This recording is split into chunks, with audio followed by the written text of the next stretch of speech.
Now sit back, relax, and I hope you enjoy. Much love to all.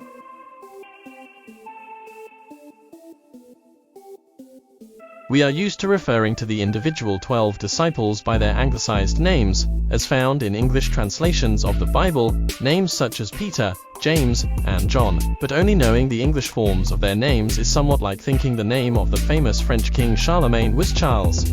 What were the disciples' actual names? Cephas, Petros. Peter's original name was Simon, next on this list, but the disciple was renamed, or more accurately, given the additional name Cephas or Peter by Jesus. The Aramaic name Cephas and the Greek name Petros both mean stone or rock. Interestingly, Jesus told Simon, "You will be called Peter," and the Gospels show that Jesus continued to call him Simon with only one exception. The name Peter seems to have been widely used of the disciple only after the establishment of the early church.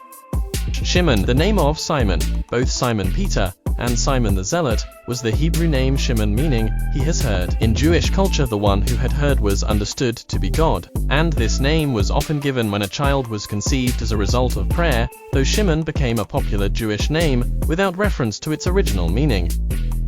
Yaakov, the disciple we call James, was named Yaakov after the patriarch we call Jacob. The meaning of the name is heel, or he who supplants, and although this might seem somewhat negative, the name was extremely popular due to it being the name of the famous grandson of Abraham. Yoshanan, the name John that we read in the Gospels, is an English approximation of the Aramaic or Hebrew name Yoshanan, which means Yahweh is gracious.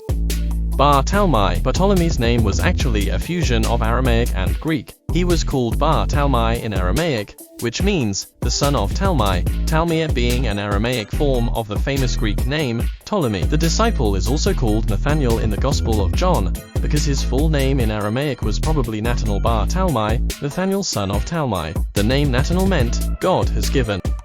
Mattityahu, the tax collector turned disciple we know as Matthew, is called Matthias in the Gospels, which was a Greek form of the Hebrew name Mattityahu, meaning gift of Yahweh, from the roots matan meaning gift, and Yah, God. This is yet another Hebrew name, like Shimon and Yoshanan, that acknowledged the gift of children to God. Mattityahu was also called Levi after the founder of the Israelite tribe of that name.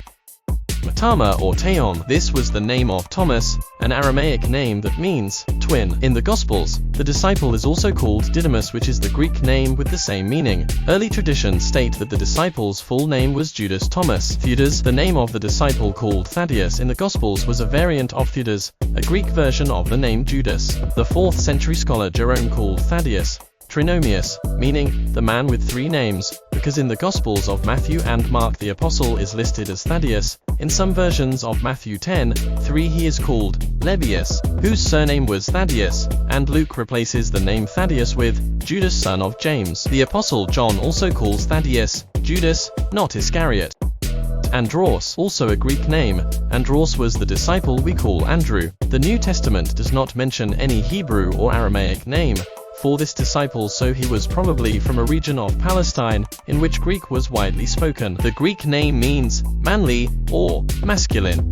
Philippos, this was yet another Greek name. Although it meant friend of horses, it was given to many male children in honor of the great Macedonian king Philip, father of Alexander the Great. Clues in the Gospels suggest that it is likely that Andrew and Philip were Grecian Jews.